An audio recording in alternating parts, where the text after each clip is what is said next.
వాగ్దానాలు. పని చేయడానికి వాడు ఈ దినాల్లో ఎంతో మంది పని చేయని వాడు అందరూ భోజనం చేస్తున్నారు. పని చేసేవాడు భోజనం లేదు. ప్రభు వందనాలు. మనల్ని జీవాహారంతో నింపుతున్నాడు. ఆకలి కనుక చేస్తున్నారు. అయితే వీళ్ళు ఇంత సంతోషంగా భోగానికి తినడానికి పరిగెడుతున్నారు. ఏం పెడుతున్నారో వాళ్ళకి అక్కడక్కడ దేవుడికి తెలుసు మేమేం తిన్నామో ఎట్లా బతికేది తెలుసు. అంటే మాకు ఆకలి కూడా లేదు. అక్క 5 అయిపోయిందాక ఆకలి వస్తుందక్క ఇంత మాట్లాడినా అందరంటే మామూలుగా వాడి వచ్చాయి.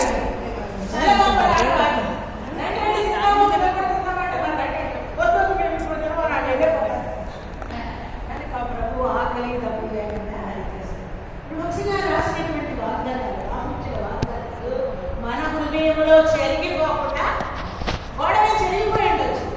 వాగ్దానంలో లేవు, ఆ మాటలు లేవు కనుక ఒక్కొక్క వాగ్దానం చదువుకుంటే మనకి నేను గొప్పగా ప్లేట్ పట్టుకొని మా కిచెన్లో పరిగెట్టేదాన్ని. పరిగెట్టి ఆ వాక్యం పని చేయను అన్నవాడు ప్రభు నాకు డ్యూటీ వేశారు కదా ప్రభు, నేను చేస్తాను, నాకు సాయంకాలం డ్యూటీ కదా అని చెప్పి నేను ఏం చేసేదాన్ని. స్టార్టింగ్లో నాకు భోజనం అడుగుకునే ఇష్టం లేదు. ఆ సిస్టర్స్ క్వార్టర్స్లో నుంచి డోర్ బయటకు వస్తారు కదా, ఆడ కూర్చొని ముద్దయ్యమ్మా ముద్దయ్యమ్మా అని అడుగుతుంది. అట్లా కొన్ని సంవత్సరాలు నేను తిండి తినుకున్నాను. అందరు వెళ్ళిపోయిన తర్వాత ఆ కెటిల్లో టీ మరిగి ఉంటాయి. ఆ మరిగే టీ తాగి నేను డ్యూటీ చేసేదాన్ని. ప్రభు నాకు అంటే మనుషుడు రొట్టెవరణ కాదు కానీ దేవుడి అట్లానే దేవుడు మీ దేవుని ఆలయం వచ్చింది కదా. మన ఆలయాన్ని పాడు చేసుకోడు. ప్రభు ఇచ్చినాడు తినాలి కానీ సిగ్గు మరి ఏదో ఫీలింగ్ అంటుంది. గోధుమ కింద భూమిలో పడి చావకుంటే అదేం లేదంట. అన్నింటిలోకి చచ్చిపోవడానికి ప్రభు నాకు సాయం చేశాను. నేర్చుకున్నాను. మనుషుల మాటలు, మనుషుల యొక్క నిందలు, అవమానాలు వీటన్నిటికి కూడా చచ్చిపోవాలి. చచ్చిపోతేనే ప్రభువులు ఏం చేస్తాం మనము మలిచేవారుగా. కనుక యోహాను సువార్త 21వ అధ్యాయం, యోహాను సువార్త 21వ అధ్యాయము 15వ వచనం నుంచి చదువుదాం చూడండి. వారు భోజనం చేసిన తర్వాత యేసు సీమోను పేతురును చూచి యోహాను కుమారుడు అయిన సీమోను, వీరికంటే నీవు నన్ను ఎక్కువగా ప్రేమించుచున్నావా అని అడగగా అతడు అవును ప్రభువా, నేను నిన్ను ప్రేమించుచున్నాను, నీవే ఎరుగుదువని ఆయనతో చెప్పాడు. యేసు నా గొర్రె పిల్లలను మేపుమని అతనితో చెప్పాడు. 16వ వచనంలో యోహాను కుమారుడు అయిన సీమోను, నన్ను ప్రేమించుచున్నావా అని రెండవ వారు అతనిని అడుగగా అతడు అవును ప్రభువా, నేను నిన్ను ప్రేమించుచున్నాను, నీవే ఎరుగుదువని. ఆయన నా గొర్రెలను కాయుమని చెప్పింది. మూడవసారి ఆయన యోహాను కుమారుడైన సీమోను, నన్ను ప్రేమించుచున్నావా అని అతను అడుగగా అతడు అడిగేది. నన్ను ప్రేమించుచున్నావా అని మూడవసారి నన్ను అడిగినందుకు పేతురు వ్యసనపడి, ప్రభువా, నేను సమస్తం ఎరిగిన వాడు, నిన్ను ప్రేమించుచున్నానని నీవే ఎరుగుదువని ఆయనతో, యేసు నా గొర్రెలు మేపుము, ఎవడైనప్పుడు నీ అంతటి నీవే నడుము పట్టుకొని నీకు ఇష్టమైన చోటు వెళుతుంది. నీవు ముసలివాడైనప్పుడు నీ చేతులు నీవు చాచుతూ వేరొకడు నీ నడుము కట్టి నీకు ఇష్టం కాని చోటుకి నిన్ను మోసుకొని పోలేని సేవలతో చెప్పుచున్నానని కనుక మనకు మూడు మాటలు మాత్రమే కనిపిస్తుంది. నువ్వు నన్ను ప్రేమిస్తున్నావంటే మొట్టమొదటిగా ఏం చేయాలంట?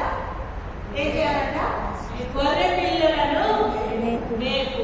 రెండవసారి గొర్రెలను కాయుము. మూడవసారి మేపు. మేపాలంటే ఏంటి? కాయాలి, మేపాలి, వాటిని భద్రం చేయాలి కదా. కాయడం అంటే ఏంటి? భద్రము. కనుక ఈ 3 బాధ్యతలు దేవుడు మనకు అప్పగించినాడు. గొర్రె పిల్లలను ఏం చేయాలంట? మొట్టమొదటిగా గొర్రె పిల్లలను మేపు. దేంతో మేపాలి? సువార్త ద్వారా. గొర్రె పిల్లలు అంటే దేవుని ఎరిగిన వారు, దేవుని తెలుసుకున్నటువంటి వారు పిల్లలే కదా. ఆత్మీయంగా రక్షణ పొంది, ఆత్మీయంగా బలపరచబడి, ఆత్మీయంగా అంతకంతగా ఎదుగుతూ దేవుడిలో బలమైనటువంటి ఆయుధాలుగా ఉన్న వారు సేవ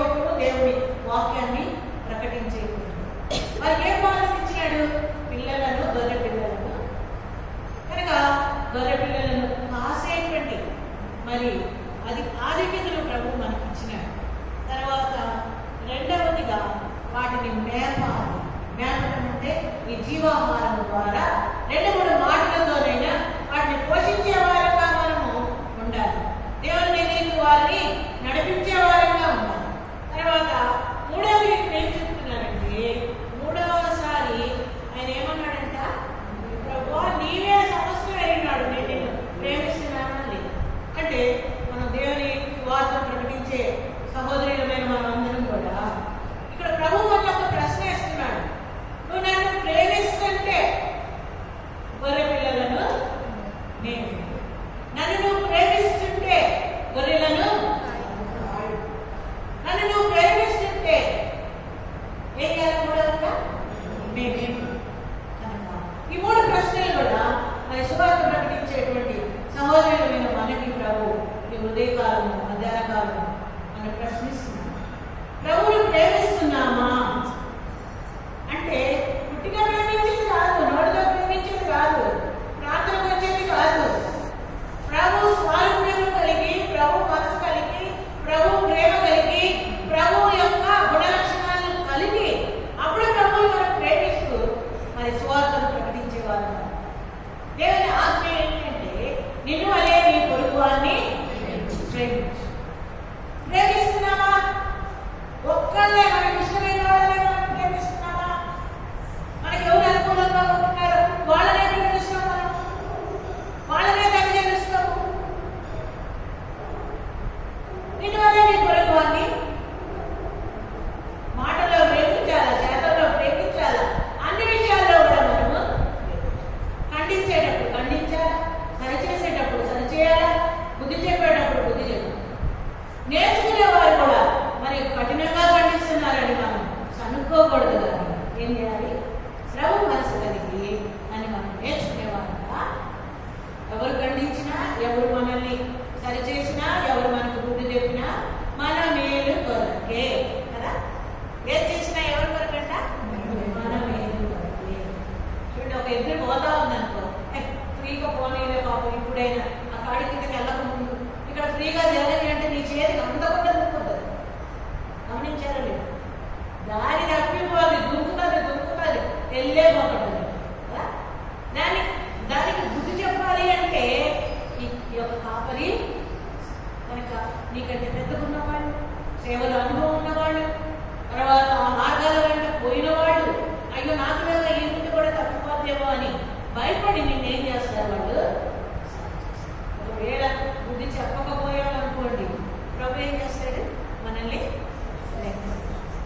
కనుక దేవుడి బిడ్డలమైన మనం సరి చేసుకోవాలి, కానీ సనువు గొంతులతో మనము చేసుకునేవారంగా కనుక ఈ రీతిగా ప్రభు మనకి 3 ప్రశ్నలు ప్రశ్నిస్తాం. ఓకే, నేనేమి పెద్ద సేవకురాలని నేను మిమ్మల్ని ఏమి కండిషనల్ అడగట్లేదు, నిన్ను వల్లే నేను పొరుగు అని. ఆ ఒక్కటి చాలు మన హృదయాన్ని పరీక్షించుకోవడానికి. ఆ ఒక్క మాట మనకి మన హృదయాలు ఏ రీతిగా ఉంది. ప్రభువును సేవించే మనము ప్రభు కొరకు సువార్త ప్రకటించే స్త్రీలుగా మనం ఉన్నాము. మనం ఏ మనసుతో, ఏ ఉద్దేశాలతోటి ప్రభు మనసు కలిగి ఉన్నాము. మొట్టమొదటిగా ఇక్కడ మనం సరి చేసుకున్న తర్వాత ఆయన వెంబడిస్తూ ఎట్లా పోవాలి? సిలువెత్తుకొని నన్ను వెంబడించుకోడు, నన్ను సిలువ ఎత్తుకొని వెంబడించాలి. సిలువ అంటే శ్రమలు అనుకుండదు, ఆకలేస్తుంది, బట్టలు ఉండవు, పక్కుకొని చలి ఉండదు, ట్రైన్లో సరైనటువంటి వసతి ఉండదు, ఇవన్నీ కష్టాలు, ఎన్నో కష్టాలు పడాలి. అప్పుడే అదే సిలువ, అప్పుడే ప్రభువును వెంబడించేవాడు. ఇప్పుడు నన్ను ప్రేమిస్తుంటే గొర్రెలను మేపు, గొర్రెలను కాపాడు, వాటి చుట్టూ కూడా కావాలి. నువ్వు కావాలంటే దేవుడు కావాలంటాడు, కానీ నువ్వు కావాలంటాడు అంటే నీ ప్రార్థనే వారి చుట్టూ వలయంగా కావాలిగా. కనుక ఈ రీతిగా ప్రభు మనందరినీ కూడా సువార్త తెలియనటువంటి మనందరినీ కూడా ఏ ఉద్దేశంతో మనం వెళ్తున్నాము, ఏ రీతిగా వెళ్తున్నాము అనేది మరి చూసుకొని పరీక్షించుకొని మరి సువార్తలో ముందుకు సాగే వారంగా మనము అడిగిన ప్రభు మన వాగ్దానం ప్రేమించాలి అంటే హృదయ పూర్తిగా ప్రభువును ప్రేమించాలి.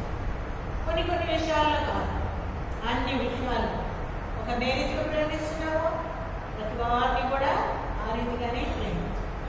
ఒక రీతిగా పరామర్శిస్తున్నావు వేరే వారిని కూడా ఆ రీతిగానే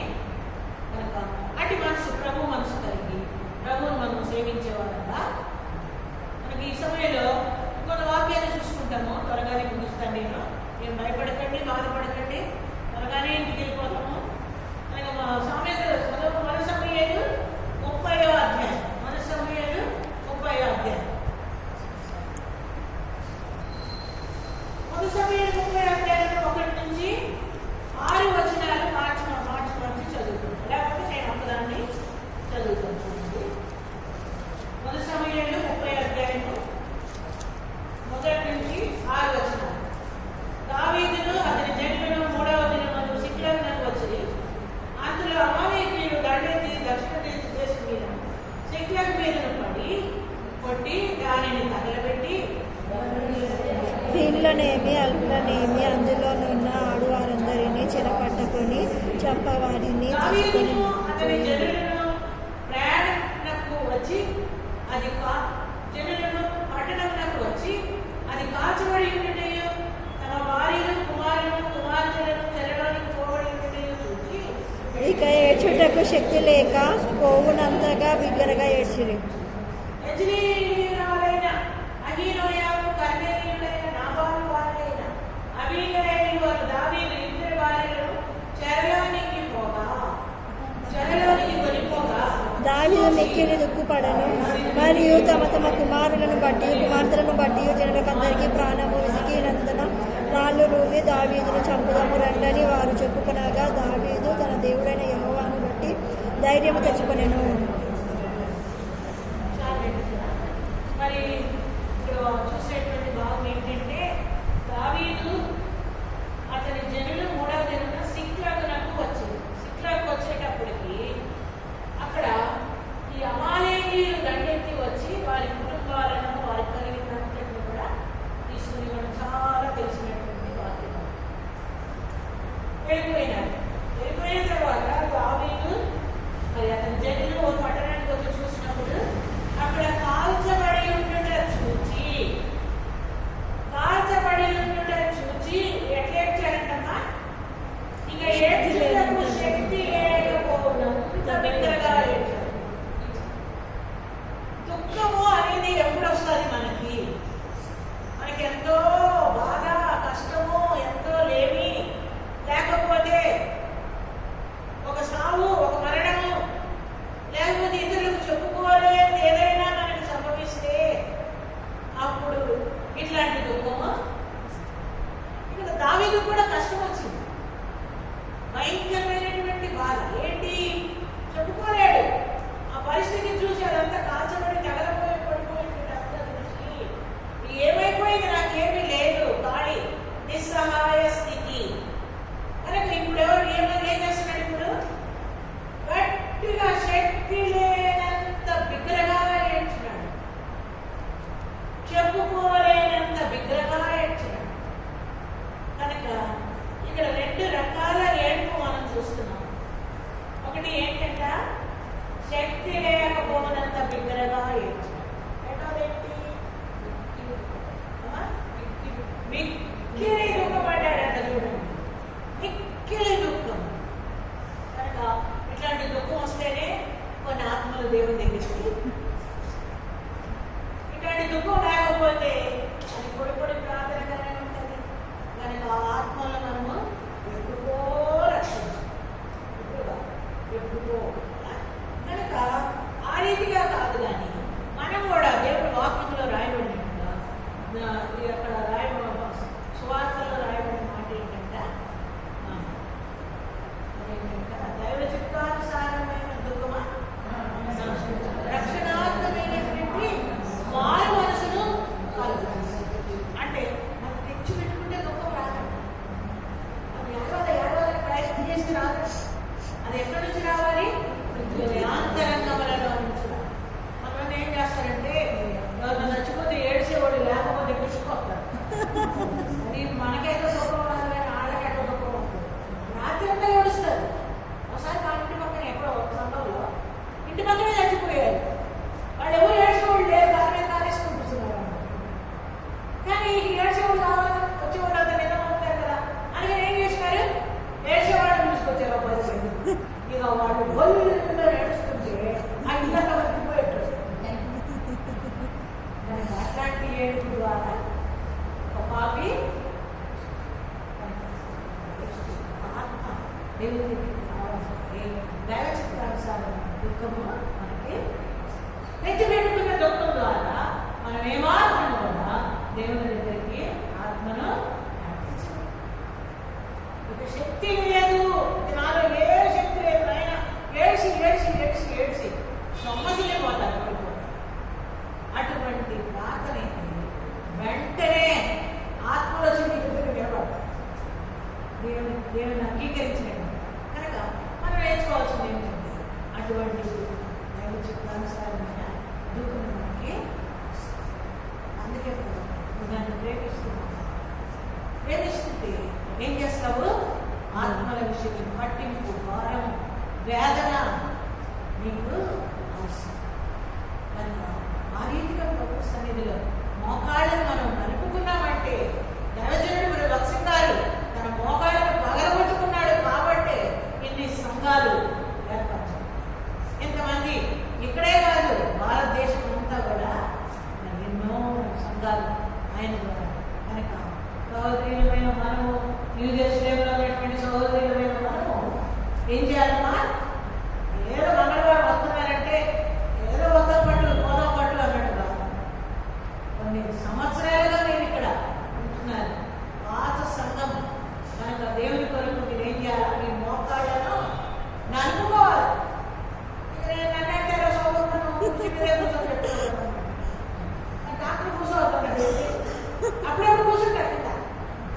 వాళ్ళు ఎవరినైనా అడగండి, నాకు మనసు తట్టుకోవద్దు, ప్రార్థన ఎప్పుడైనా కింద కూర్చుంటారు. నాకు మొన్నవాడు ఎప్పుడు సోఫా మీద కానీ మరి కూర్చి మరి కింద కానీ నువ్వు అసలు కూర్చోడానికి వీలే లేదా? మీ నరాలన్నీ దెబ్బతినేసి అనవసరంగా తర్వాత కూర్చున్నావు అనిపించు. ఆయన విలువే డాక్టర్, ఆయనే మోకరించగలిగిన ప్రతి వారు మోకాళ్ళు నలుపుకోండి అంటే నలిపేసి కాదు, ప్రార్థనలో ఎక్కువ సమయం కాకుండా మన పుట్టి చేతులతో ప్రభుత్వంలో వస్తున్నారు కదా. పుట్టి చేతులతో ఆయన దగ్గరికి వెళ్తే నువ్వు ఒక తలాంతి ఇచ్చిన వాడు వలె ఏం చేస్తావు? చూపిస్తావు నీ తలాంతులు కదా. ఇతరుల కొరకు, మేలు కొరకు, ఇతరుల శ్రమ కొరకు నీకు ఇచ్చిన తలాంతులు నువ్వు వాడుకోవాలి. ఒకవేళ ప్రార్థన తలాంతుని దేవుడు నీకు ఇచ్చినట్టేమో కనుక అది దేవుని కొరకు నువ్వు వినియోగపరచుకునేటువంటి తర్వాత అది ఒక మాట చెప్తాను. భక్సింగ్ గారు మోకాళ్ళు నలుపుకున్నాడంటే చాలా మంది చెప్తారు ఆయన భూమిలో ఏమైంది అంట, గుంటలు పడిపోయారు, హోల్స్ పడిపోయాయి.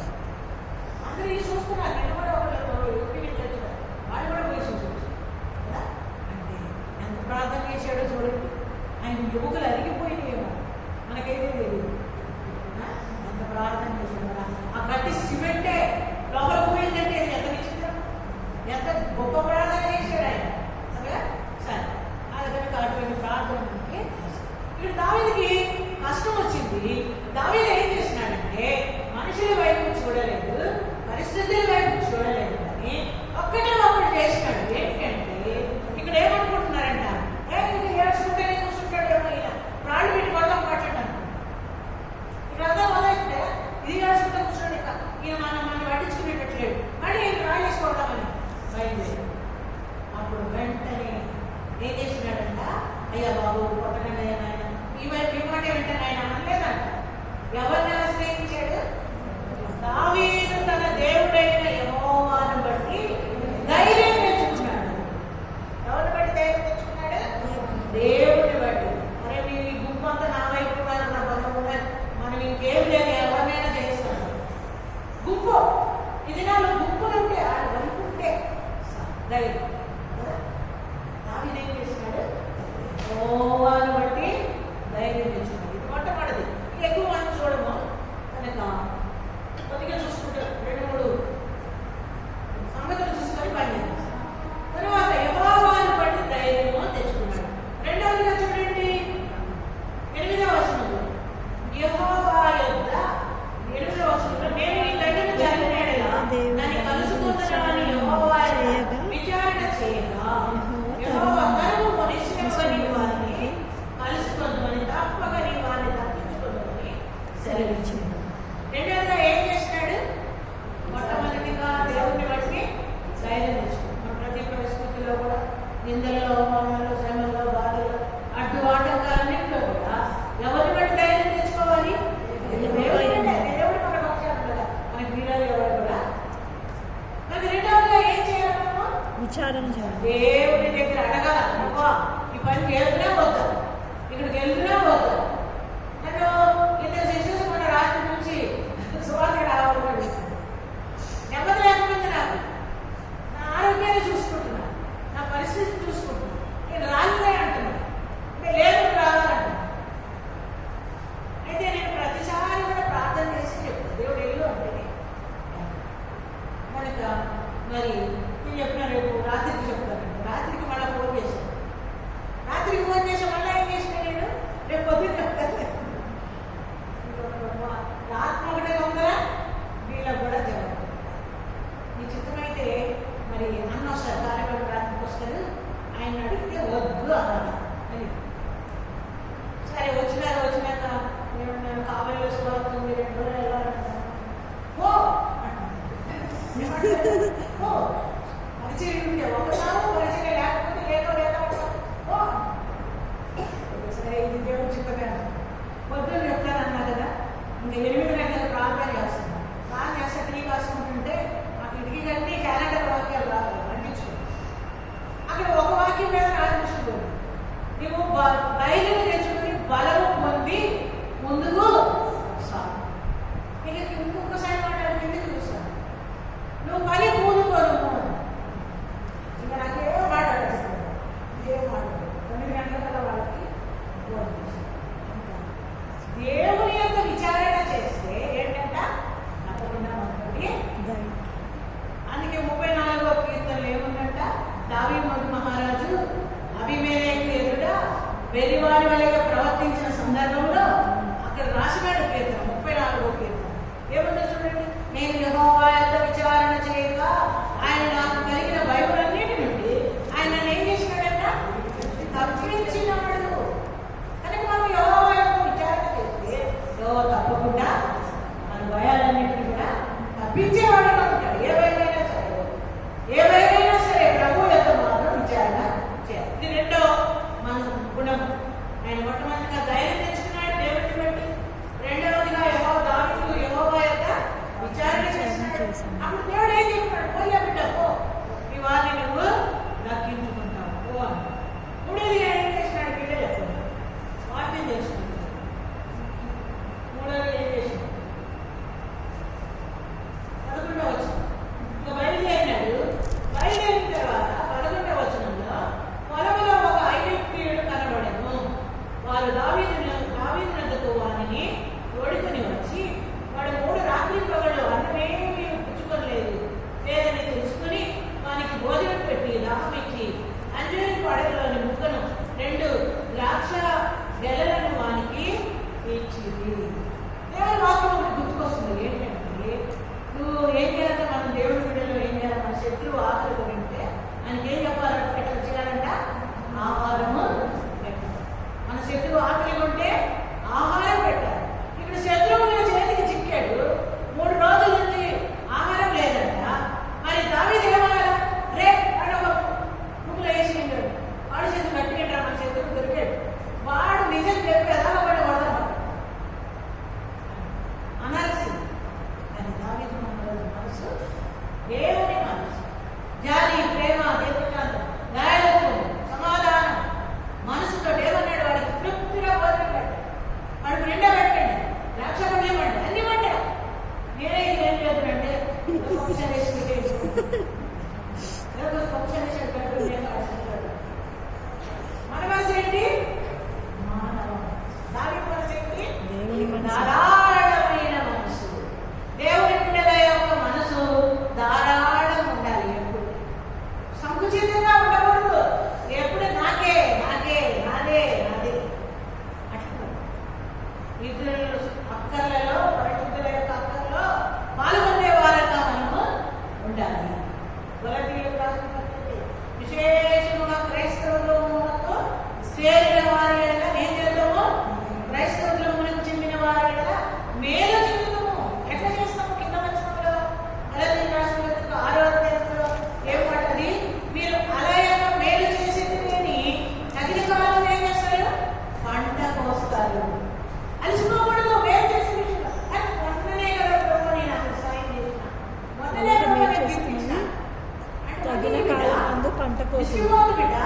అలసిపోదు బిడ్డ, విసుగక చెయ్యి వేలు. వాళ్ళ అక్కర్లేదో ప్రభువుకి తెలుసు కదా. ప్రభు మన మనసును ఏం చేస్తున్నాడు? పరీక్షించేవాడు. కనుక నీకు మేలు చేశాడు. ఇక్కడ దావీదు మేలు చేసిన తర్వాత ఏం చేసినాడంటే చూడండి, వాడు భోజనం చేసిన తర్వాత వాని ప్రాణం చెప్పలేదా, అబ్బాయి నేను ఈ ప్రాణం కోరుకుంది ఇప్పుడు నీకు, ఇప్పుడు చెప్పురా నీ వాళ్ళందరూ వెళ్ళిపోయారు, వాళ్ళకి దారి చూపిస్తావా లేదా అని అడిగితే ఏమంటున్నాడు? తప్పకుండా చూపిస్తా, కానీ మీరు నన్ను వాళ్ళకి అప్పగించి, శత్రువులకు అప్పగించి లేదా నన్ను చంపేయదు. నన్ను మీరు ఏం చేయనంటేనే నేను మీకు అడ్రస్ తెలియదు, నీకేం లేవు రా బిడ్డ, నేనే చేస్తాను పదా అని చెప్పేసి ఏం చేసినారంట ఆయన్ని చుట్టి కలుపుతారు. ఇక్కడ కూడా మనం ఏం చూసినామంటే వారికి భోజనము పెట్టి దాహం ఇచ్చింది. ఏం చేశారంట? తృప్తిపరిచినాడు. మూడవదిగా దావీదు ఏం చేసినాడు? ఆయన తృప్తిపరిచినాడు. కనుక ఇట్లా అలసిన ప్రాణానికి మనం ఏం చేయాలా? దేవుని బిడ్డలే కొన్నిసార్లు కఠినమైపోతారు. భోజనం పెట్టే విషయంలోనే కఠినమైపోతారు, మనకున్నది ఇచ్చే విషయంలోనే కఠినమే. కనుక దావీదు అటువంటి మనసు కలుగుతుంది. మనకి తృప్తిగా భోజనము దావించడం కనుక పరిశుద్ధుల అక్కరలలో పాల్గొంది. మూడవది, నాలుగవది ఏంటంటే, నేను మీకు ఎక్కువ సంగతులు చెప్పను, ఇక్కడ టైం అయిపోద్ది అంత చెప్పాలి. మనకి నాలుగవది ఏం చేసినాడంటే 19వ వచనంలో చూడండి, కుమార్తెలేమి లోకసభ్యులు వారి కొద్దిదేవి గొప్పదేవి ఏది తక్కువ కాకుండా దావీదు సమస్తమును రక్షించుకున్నాడు. ఇది అర్థం ఏంటంటే దావీదు నష్టపోయిందంతా కూడా ఏం చేసినాడంట? మనం కూడా ఆత్మీయంగా నష్టపోయినప్పుడు ప్రభు దగ్గర విచారణ చేసి ప్రభు మీద ఆధారపడి పరిశుద్ధుల అక్కర్లో పాల్గొంటే దేవుడు మనల్ని ఏం చేస్తాడంట? నష్టపోయిందంతా కూడా ఎన్నంతరికి ఇస్తాడు?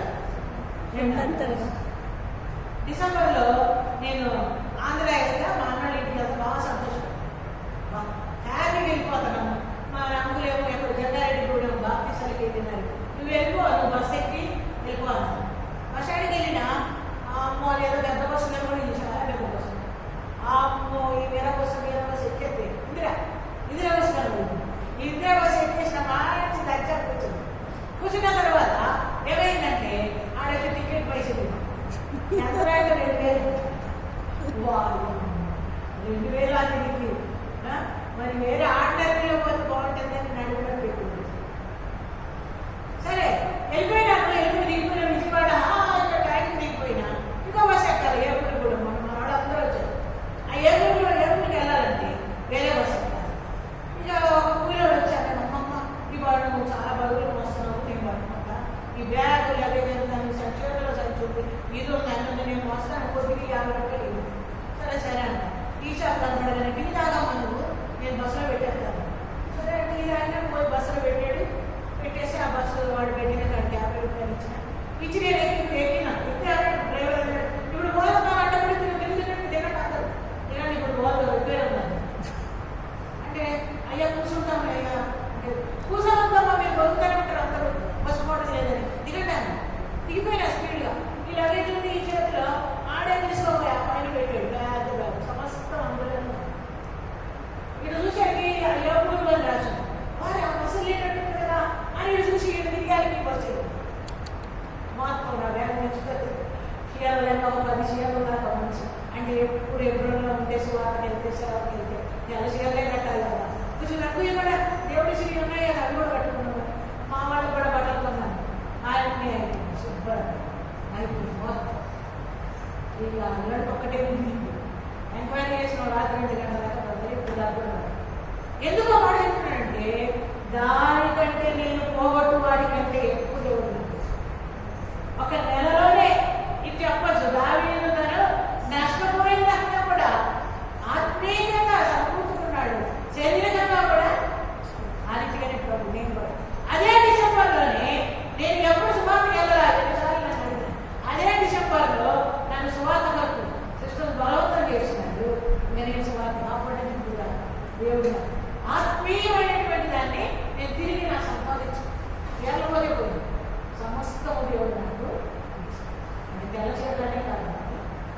నేను ఎట్లాంటివి పోగొట్టుకున్నాను, అట్లాంటివి పోగొట్టుకున్నాను అనుకోకుండా ఎట్లొచ్చినాయో నాకు.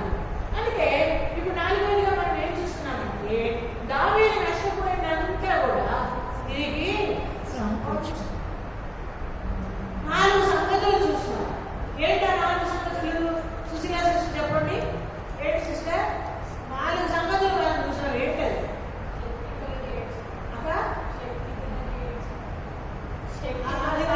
అది వచ్చినాడు మనం కూడా ఆత్మల వరకు ఆ రీతిగా ప్రయాసపడాలి. మొట్టమొదటిగా ఏంటంటే దేవుని బట్టి ధైర్యం తెచ్చుకున్నాడు. రెండోది ఏంటి? దేవుని యొక్క విచారణ చేసినాడు. ఒకవేళ దేవుడు నడకుండా వింత బంగారం కొనుక్కున్నామనుకోండి, నష్టమే కలుగుతుంది. కానీ దేవుని యొక్క విచారణ చేసి ప్రభా పొందునా వద్దా మరి అన్ని అడిగినప్పుడు దేవుడు పోన్నాడు. అప్పుడు నీకేం కలుగుతుంది? ఇప్పుడు అందులో ఏంటి? శత్రువు ఆకలి ఉంటే ఆయన ఆకలిని తీర్చాడు, ఆయన యొక్క దాహాన్ని తీర్చాడు. దేవుని బిడ్డలమైన మనం కూడా ఇతరుల ఎడల మేలు చేసేది నేర్చుకోవాలి. మరి అందరి ఎడల ఎట్లా విసుక్కుంటారా? మేము ఎలా ఇచ్చేది ప్రభావ, ఈ నెల లేదు, సువార్తను ఎప్పుడు ఇస్తానే ఉన్నాను ప్రభావ, ఒకసారైనా నేను లేదు ప్రభావ, ఇప్పుడైనా ఇస్తానే పడుతున్నావు అన్న మనసు, ధారాళమైన మనసు అనుకున్నాను. ఒకసారి గోపాలు వెళ్ళకుండా నేను చెప్పిన అక్కడ పరిస్థితి, అక్కడ సేవకుడు పరిస్థితి. ఆయన ఆశ ఏంటంటే మందిరం కట్టుకోవాలి, మిమ్మల్ని కించపరచాలని కాదని మీరు నేర్చుకోవాలని నా ఆశ. మీరు నేర్చుకోవాలని కనుక మరి మీ అందరికీ నేను చెప్పిన మీ చేతనైన కొద్దీ అక్కడ సేవకులకు, అక్కడ సేవకుని కొరకు సమర్పణ మనసు మీకు అవసరం అని నేను మా సిస్టర్స్ అయితే ఒక్కళ్ళు ముందుకు రాదు. మన పరిస్థితి ఏంటో మనకి తెలియదు. కానీ ఏమైనా సహోదరులు ఏమనుకుంటున్నాం, మీరు ఇది చేశారంటే, మీరు 100 రూపాయలు ఆ సేవకులకు ఇచ్చినారంటే దేవుడు పట్టజాలనంత విస్తారమైన దీవెన మీకు కుమరిస్తాడు. ఎప్పటికీ నాదే, నా కుటుంబమే, నా బిడ్డలే, నా వాళ్ళే పైకి రావాలి, నేనే, నా అనారోగ్యమే, నా బలహీనతలే, ఇవే చూసుకోవాలి. ఇదంతా పాట విశ్వాసం.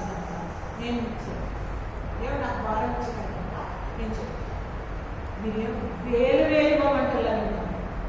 ఆ పరిచయం వరకు ఒక్క 100 రూపాయలు ఇచ్చినారంటే దేవుడు మిమ్మల్ని అత్యధికంగా దీవిస్తాడు. దీనికి ఎంతో మంది అక్కర్లో అవసరం లేదు. దావీదు మేలు చేసినాడు. 3వది. 4వది ఏంటి? సమకూర్చుకున్నాడు. తను నష్టపోయిందంతా కూడా తిరిగి.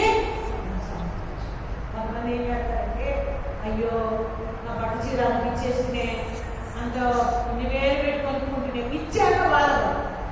అయ్యో 2,000 ఇస్తేనే 1,000 ఇచ్చి 1,000 ఉంచుకున్నా, నాకు ఎందుకన్నా ఆటలు కన్నా పడిపోతుంది కదా, సేవలైనా వాడుకుంటారు కదా, అది పనికి వస్తుంది కదా. ఇచ్చినాక నీ మనసు అట్లా బాధపడు. ఇచ్చినాక ఇక్కడ ఒక ఐగుప్తుని, శత్రువుని ప్రేమించడం ద్వారా ఇప్పుడు మన వారిని అందరినీ దక్కించుకున్నదే కాకుండా అక్కడ ఉన్న గోపు సంబంధం కూడా ఎవరి మీద అయిపోయింది? దావీదు కదా. సహోదరులు, దేవుడు కొన్నిసార్లు మిమ్మల్ని పరీక్షిస్తాడు. ఇస్తారా లేదా? కొన్నిసార్లు మీకే ఇచ్చేసి శోధిస్తాడు ప్రభు. ఇది ఎవరికి ఇస్తాడు? ఎవరి బిడ్డలు అక్కడికి ఇస్తారా లేదా? ఇది నాకే ఇచ్చినాడు. నేను కూడా చాలాసార్లు అట్లే అనుకున్నాను. దేవుడు నన్ను గతించాడు. మీ కొరకు కాదు బిడ్డ, నీ కొరకు. కానీ పోరాడు నాకా వాళ్ళకా, నాకా వాళ్ళకా, నాకా దేవుడు. ఒకసారి మేము ఉన్న స్థలాల్లో ఈబీఎస్ పెట్టుకుంటే అప్పుడు పైసలు ఉండేవి కావు. పైసలు లేవు. ఎట్లా బాగా ఈబీఎస్ చాలా ఖర్చు అయింది. ఎట్లా అనుకుంటుంటే ఫ్యామిలీ ప్రేయర్లో మా పిల్లలకి అంటే నేను మంచిదాన్ని, మా పిల్లలు మంచివాళ్ళు, వాళ్ళు ఇచ్చారని నేను చెప్పండి. దేవుడికి మహిమ కలగాలని అంతే. మనం కూడా నేర్చుకోవాలి. అయితే ప్రార్థన చేసి ఆమె అనగానే నాన్న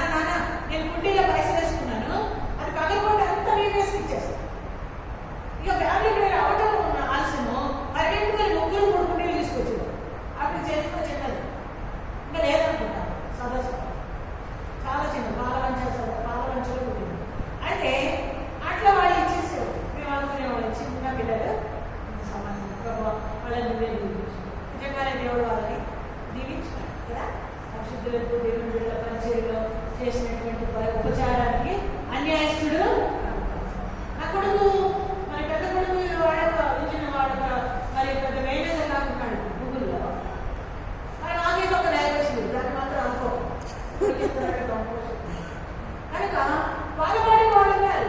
మా కోడలు పెద్ద కోడలు తర్వాత డెలైట్లో మేనేజర్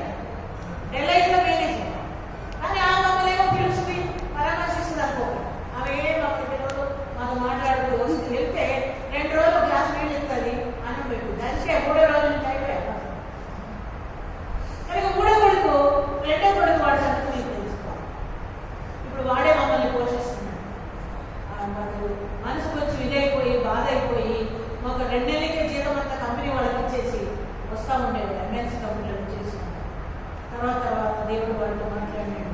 ఇప్పుడు అపోల్లలో డిఆర్డిఎల్ అపోల్లలో చేస్తున్నాడు. వాడికి వచ్చే జీతం తక్కువే, 21 ఇస్తామన్నారు. 15,000 ఇస్తున్నారు ఇప్పుడు వాడి జీతం. దానిలో మొట్టమొదటిగా తీసుకొచ్చి నాకు 6,000 చేతిలో పెట్టేస్తాను. ఇంట్లో అక్కర్లని వాడుకోమా, నన్ను ఏం అడగద్దు, ఇదే అడగకూడదు, ఇదే వాడుకోదు అంటే దానికి లెక్క చెప్తాడు. పైకి తీస్తానమ్మా, తర్వాత మళ్ళీ ఏం చేస్తాను, నాకు నీవు టైంకి నాకు వండి పెడతలేదమ్మా, మార్నింగ్ నేను వేడికి వెళ్ళిపోవాలి, నువ్వు సువార్తకి వెళ్తున్నావు, అక్కడికి వెళ్తున్నావు కనుక నేను క్యాంటీన్లో కొన్ని కూపన్లు తీసుకుంటా, ఆ కూపన్లే నేను ఏం చేస్తాను తింటాము అని చెప్పేసి వాళ్ళు. కానీ ఇదంతా ఎందుకు చెప్పినానంటే దావీదు యొక్క మంచి మనసు, అది నష్టపోయిందంతా సంపాదించుకున్నాడు. 5వదిగా ఏంటంటే మనం చూసేది ఆయన కలిగిందంతా కూడా ఇతరులతో పంచుకున్నాడు. మనం అదంతా చదవడం టైం అయిపోయింది. 26 దావీదు సిక్కలకు వచ్చినప్పుడు దోపుడు సొమ్ములో కొంత తన స్నేహితులు యూదా పెద్దలకు ఏర్పరిచి తమ యెహోవా శత్రువుల యొద్ద నేను దోచుకున్న సొమ్ములో కొంత ఆశీర్వాదానికి సూచనగా మీకు ఇచ్చుచున్నారని చెప్పి వారికి పంపించాను. పెద్దలు కనపరిచినాడు. అయ్యా పడండి, అయ్యా దేవుడు నాకు ఇచ్చినాడు, మొట్టమొదటి మీకే ఇస్తున్నాడు పడండి. ఎందుకు మొట్టమొదటి వాళ్ళకి ఇస్తున్నాడు? ఎందుకు ఇస్తున్నాడు? వాళ్ళకి ఆశీర్వాదానికి. మనకున్న దాన్ని ఇతరులతో పంచుకుంటే, పెద్దలతో పంచుకుంటే ఏమైతుందంటమ్మా మనకి ఆశీర్వాదము. ఆ రీతిగా దేవుడు మనల్ని దీవించేవాడిగా. మరి దావీదు కొంత ఎక్కబెట్టండి, నాకు మొట్టమొదటి కొంత తీసుకురా మంచగిద్దాం, ఎక్కడ దాపెట్టాడు ఎవరు కనబడకుండా, కొంత ఈ పెద్దలకి ఇద్దామని అనలేదంట. మొట్టమొదటిగానే పెద్దలకు ఇచ్చింది. ఇదొక ఆశీర్వాదం. మనకు మన పిల్లలకి, సేవకు వచ్చిన పిల్లలకు కూడా మనం నేర్పించాలి. పెద్దలను మొట్టమొదట గౌరవించాలి, పెద్దోళ్ళని ముందుగా చూడాలి. నేను ఒక రంగంలో పోతా, పిల్లలు ఏం చేస్తారంటే మొట్టమొదటి మొత్తం తినేస్తారు. తినేసి ఏం చేస్తారు? పెద్దోళ్ళకి అడుగు తీసుకొచ్చారు. లేకపోతే మీరు రాత్రి వంట తింటారా? రాత్రి దానిలో కొంత కూర వేసుకుంటున్నారు. నేర్చుకోలే వాళ్ళు, తెలియదు పాపం, వాళ్ళని బ్లేమ్ చేయట్లని. తెలుసుకో, నేర్చుకో. నేర్పించాలంటే ఎవరు నేర్పాలి? మనమే. పెద్దోళ్ళని మొట్టమొదటిగా, సేవకుల్ని మొట్టమొదటిగా చూడు. వాళ్ళ తర్వాత మీరు చిన్నపిల్లలైనా ఆకలికి నిలవగలుగుతారు. మీరు పెద్దోళ్ళైతే మాత్రం ఆకలికి అడ్డుకోవాలి. మొట్టమొదటిగా పెద్దవాళ్ళని. దావీదుకి మనం నేర్చుకునేదని పెద్దలకు ముందు ప్రిఫరెన్స్ ఇచ్చారు. ఇచ్చిన తర్వాత ఎందుకు ఇచ్చినాడు అంటే, ఎందుకు ఇచ్చినాడు? ఆశీర్వాదానికి. మనం నేర్పించకపోతే వాళ్ళ ఆశీర్వాదాన్ని పొందరు. వాళ్ళకి ఆశీర్వాదం రావాలంటే పెద్దలు మనం నేర్పించాలి. కనుక దావీదు ఇవన్నీ కూడా నేర్పించుకొచ్చాడు. అయినట్టుగా మనము దావీదులో ఏ గుణాన్ని చూస్తున్నామంటే పెద్దలను గౌరవించేది. పెద్దలకు, దేవుని బిడ్డలకు, దేవుని సేవకులకు ప్రథమ స్థానము ఇచ్చేది మనము చూస్తాం. చూడండి, కొద్దిపిండున్న తల్లి విధవరాలు వేరే వచ్చి అక్కడ ఆకలి కొని ఒక్కరంటే అమ్మ అంటే పోయా నాయన ఇప్పుడే వచ్చి కూర్చున్నావు, నేను కూడా వేరే 2 రొట్టెలు సద్దాం, నేను నా కొడుకు నువ్వే వచ్చి కూర్చున్నావు అన్నదా? ఏం కోరుకోలేదు, నేనైతే కోరుకోలేదు. గిద్దే పిండి ఉంటే మళ్ళీ ఏంటి అక్కడ దగ్గర నాయన ఆయన ఏం చేసింది? సంతోషం ఇంటిలో పోయింది. ఇంట్లో పోయి 2 డబ్బాలు వేసుకొని ముందు తాగెట్టుకున్నారంటే నాకు వచ్చి 3వ ఏళ్ళ ఇద్దరు లేకపోతే పాఠశాల ఆయన దైవజనుడు అని గుర్తించారు. దైవజనుల యొక్క విలువను ఆమె ఎరిగి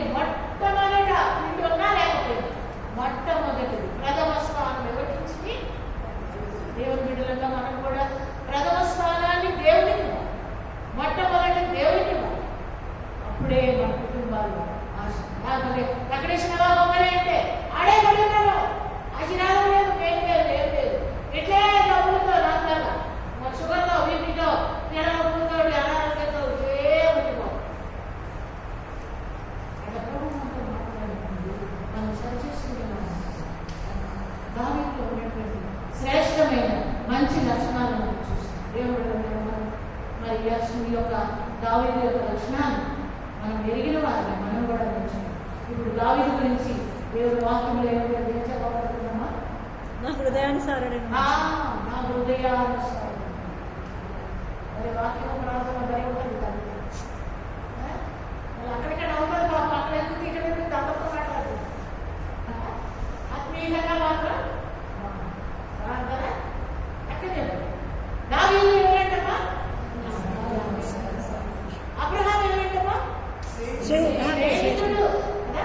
మనందరం దేవునికి స్నేహితులుగా ఉండాలంటే, హృదయానుసారంగా ఉండాలంటే, హృదయానుసారం అంటే ఎవరు చెప్పండి? మన హృదయాన్ని అర్థం చేసుకోవాలి కదా. సెలవు హృదయాన్ని అందరూ అర్థం చేస్తున్నారు పిల్లలందరూ. ఒక్క ఫోన్ కొట్టిందంటే సువార్తలకు అందరూ పరిగెట్టి వచ్చారు. తెలుసు అక్కడ లేదు. ఎవరు వీళ్ళందరూ? ఇప్పుడు నేను పోయి అమ్మ సువార్త పోదాం అంటారా? అంటే వస్తారా? పక్క రాదు, శ్రీతక్క రాదు, ఇంకెవరు కూడా సుజాతక్క అసలే రాదు. దేవుని అంటే ఒక్క మాట పిలవగానే ఆయన ఏం చేస్తాడు కదా. ఆ శ్రమలో 120వ కీర్తనలో ఏముంది? శ్రమలో యెహోవా మనకి ఎట్లున్నాడు? ఎందుకంటే ఒక వచనం చదివి ముగించుకుంటాం మనం. ప్రార్థన చేద్దాం. 120వ కీర్తన మొదటి వచనం. నా శ్రమలో నేను యెహోవాకు మొరపెట్టి తిని ఆయన నాకు ఉత్తరం ఇచ్చెను. చాలు. నా శ్రమలో నేను యెహోవాకు మొరపెట్టి. దావీదుకు శ్రమ వచ్చింది, నష్టం వచ్చింది, కష్టం వచ్చింది, బాధ వచ్చింది, దుఃఖం వచ్చింది. ఎవరు కూడా ఆదరించేవాడు లేరు. చుట్టుపక్కల వారందరూ కూడా రాళ్ళు పెట్టుకుంటున్నారు. ప్రభువు మీద, ప్రభువును బట్టి మన ప్రతి పరిస్థితుల్లో ప్రభువును బట్టి ధైర్యం తెచ్చుకుంది ముందుకు సాగేవాడట. వారికి సువార్తలు ఎందుకు ఈ ధైర్యము ప్రభు చెప్పమని చెప్పాడు. ఎందుకో తెలుసా? గోపాలకి వెళ్తుంటే భయపడ్డా. ఎందుకంటే ముందే విన్న వార్తలు ఇంత తీసుకుపోయి